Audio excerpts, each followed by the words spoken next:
Epstein files, ये वो हकीकत है जिसका तस्वुर शायद किसी इंसान ने कभी ना किया हो। छोटी बच्चियों और कमजोर लोगों का जिस्मानी इस्तेहसाल, सेक्सुअल असॉल्ट, ब्लैकमेल, इंसानियत को पांव तले रौंद देना और फिर छोटी बच्चियों के कत्ल जैसे संगीन इल्जामात, हत्ता कि कैनिबलिज्म तक की बातें सामने आई। ये सब उन लोगों की तरफ मंसूब किया जा रहा है जो ताकत, पैसा और असर रसूख के नशे में डूबे हुए थे और जिन्हें दुनिया सालों तक इज्जत, शराफत और लीडरशिप की मिसाल समझती रही, जिन चेहरों को लोग रहनुमा समझकर फॉलो करते थे। जब उन पर से पर्दा उठा तो तस्वीर कुछ और ही निकली। लेकिन इन्हीं डॉक्यूमेंट्स में एक नाम सामने आया, वो है बाल।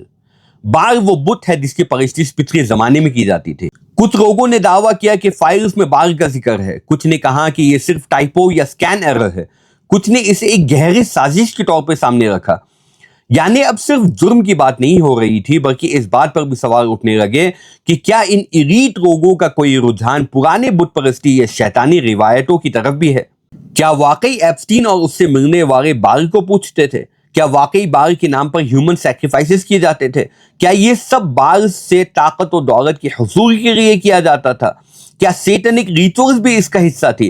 क्या ये सारी बातें सिर्फ स्पेक्युलेशंस है या साबित भी है, या कम अज कम क्या इन सब की पॉसिबिलिटी भी है? मैं इन दावों की तकजीब या तस्दीक करने से पहले एक जरूरी बात समझाना चाहता हूं कि बाल कौन था और तारीख में इसका किरदार क्या रहा है, और बनी इसराइल और बुत परस्ती एक दूसरे से कैसे जुड़ी हुई थी। इसलिए एप्स्टीन के फाइल्स पर सीधा फैसला देने से पहले आइए मुख्तसर तौर पर देखते हैं कि बाल का नाम तारीख में कहां कहां आता है, और फिर समझेंगे कि आज के हवाले से इस पर बात क्यों हो रही है। बनी इसराइल और बुतों से उनका गहरा ताल्लुक को पहले समझने की जरूरत है। हजरत मूसा अलैहिस्सलाम ने बनी इसराइल को फिरौन के जुल्म और गुलामी से निकालने के लिए हर मुमकिन कोशिश की। बहरे अहमर को पार करके जब वो आगे बढ़े तो एक मकाम पर पहुंचे जहां मिस्रियों का एक बहुत बड़ा बुत खाना मौजूद था। उसके करीब ही और एक जगह थी जहां सामी कौम के चांद देवियों के बुत रखे गए थे। मिस्री गुलामी का गहरा असर ये था कि बनी इसराइल ने अपनी आंखों से अल्लाह की खुली मदद देखने के बावजूद समंदर के बीच रास्ता बन जाने के बाद भी अल्लाह से ज्यादा बुतों की तरफ रुझान दिखाया। इसी वाक़ये का जिक्र सूरत अल-अराफ में मिलता है, जहां बनी इसराइल ने हजरत मूसा अलैहिस्सलाम से कहा कि जिस तरह इन लोगों के पास माबूद मौजूद है, हमें भी कोई ऐसा माबूद बनाकर दे दिया जाए। इसके बाद जब हजरत मूसा अलैहिस्सलाम कोहितूर पर गए तो सामरी ने सोने का बछड़ा बना दिया और लोग उसकी परस्तिश में लग गए। बल्कि उनका हाल तो ये था कि मिस्र से निकलने के तकरीबन 70 साल बाद यूशा बिन नून अलैहिस्सलाम, जो हजरत मूसा अलैहिस्सलाम के बाद उनके एक खलीफा समझे जाते हैं, अपनी आखिरी तकरीर में बनी इसराइल को सख्त तौर पर तंबीह कर रहे थे कि इन देवताओं की इबादत से बाज आ जाओ। यानी जो कौम 40 साल तक मूसा अलैहिस्सलाम की तरबियत में रही और फिर 28 साल से ज़ायद अरसे तक हजरत यूशा बिन नून अलैहिस्सलाम की रहनुमाई में गुजारे, उसके बावजूद उनके क़ुलूब इन बातिल माबूदों से पूरी तरह आज़ाद ना हो सके। रफ्ता रफ्ता बनी इसराइल के दरमियान बुत परस्ती फिर से जिंदा होने लगी। मुल्क शाम के इलाके बाल-बक्का में शिर्क का माहौल गहरा होता गया। वहां एक बड़ा बुत था जिसका नाम था बाल। लोग उसे अपना माबूद मानते थे। हर फरियाद उसी से मांगी जाती, हर हाजत उसी के सामने रखी जाती। बारिश चाहिए हो, सेहत चाहिए हो, ताकत चाहिए हो, सब कुछ बाल से तलब किया जाता। धीरे धीरे बाल सिर्फ एक बुत नहीं रहा, बल्कि उस जगह का बड़ा माबूद बन गया। इसी माहौल में हजरत इलियास अलैहिस्सलाम को मबूस किया गया ताकि लोगों को दोबारा तौहीद की तरफ बुलाया जाए और बाल जैसे बातिल माबूदों का इनकार किया जाए। उस वक्त का बादशाह अखब खुद बाल को पूछता था। सिर्फ खुद नहीं, उसने तो पूरी कौम पर पाबंदी लगा दी थी कि बाल की पूजा की जाए। हुकूमत की सतह पर बाल को हक तस्लीम करवाया गया। हजरत इलियास अलैहिस्सलाम मुसलसल हक की दावत देते रहे। वो बाल की परस्तिश को खुल्लम खुल्ला चैलेंज करते रहे और कौम को याद दिलाते रहे कि हक सिर्फ अल्लाह ताला है, ना कोई बुत है, ना कोई गैर है। मगर जब कौम ने दलील से मुंह मोड़ लिया तो इलियास अलैहिस्सलाम ने उनके अकीदे को उसी मैदान में आजमाने का फैसला किया जहां वो सबसे ज्यादा मुतमईन थे, कुर्बानी का मैदान, जिसे ब्लड सैक्रिफाइस कहते हैं। बाल और कुर्बानी का रिश्ता बहुत गहरा था। लोग समझते थे कि उनका माबूद तभी उनकी नज़र नियाज कबूल करता है जब उसके नाम पर कुर्बानी दी जाए, खून बहाया जाए।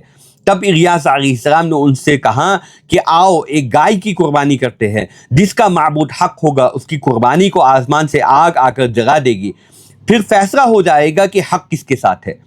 یہ صرف ایک مقابلہ نہیں تھا، یہ توحید اور شرک کے درمیان ایک آخری حدت تھی۔ ادھر بادشاہ اخب کے گھر میں ایک ایسا واقعہ پیش آیا جو بار بار یقین کو جھنجھوڑنے کے لیے کافی تھا۔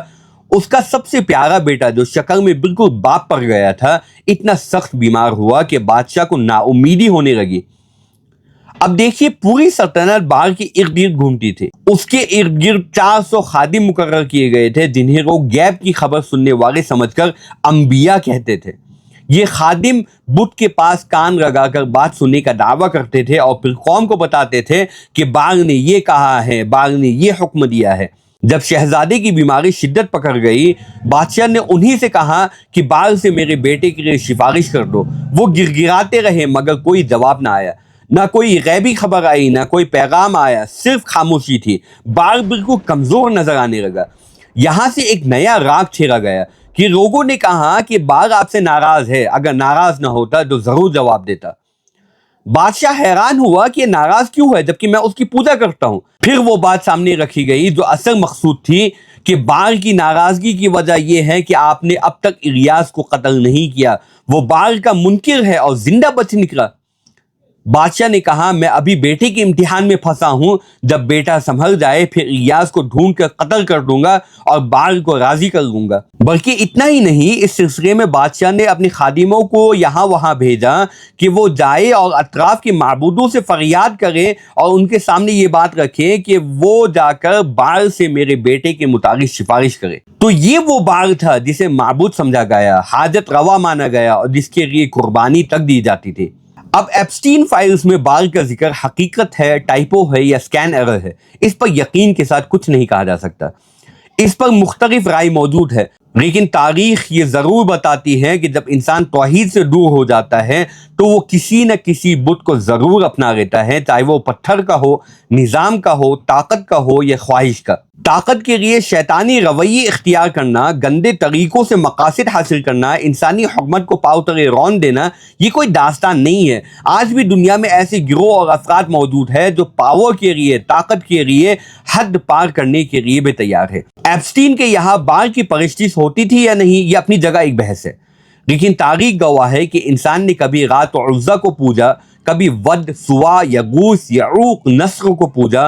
ہر دور میں کوئی نہ کوئی بت بنا لیا گیا، مگر قرآن نے ایک اور بت کا ذکر کیا ہے جو پتھر کا نہیں بلکہ دل کا بت ہے۔ افرأیت من اتخذ الہہ ہوا، کیا تم نے اس شخص کو نہیں دیکھا جس نے اپنے خواہش کو ہی اپنا معبود بنا لیا؟ یہ اصل بت ہے، ہوائے نفس۔ آج بھی دنیا میں ایسے افراد موجود ہیں، امیر، طاقتور، اثر و رسوخ والے، جو ظاہری طور پر روشنی کی بات کرتے ہیں، انلائٹنمنٹ کی بات کرتے ہیں، مگر اندر سے اپنی خواہشات کے غلام ہوتے ہیں۔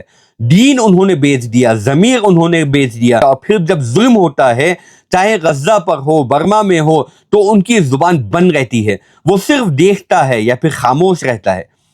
حقیقت یہ ہے کہ انسان کو اگر کوئی چیز روک سکتی ہے تو وہ ہے خدا کا خوف اور جواب دہی کا یقین کہ جو کچھ میں کر رہا ہوں اس کا جواب مجھے اپنے اللہ کے سامنے دینا ہے۔ ایمان ہی وہ حد ہے جو انسان کو ذلت کی انتہا تک گرنے سے روکتا ہے۔ ایپسٹین فائلز نے اتنا تو کم از کم ضرور دکھا دیا کہ جو لوگ اخلاقیت کا دعویٰ کرتے ہیں وہ کتنے کمزور نکلے۔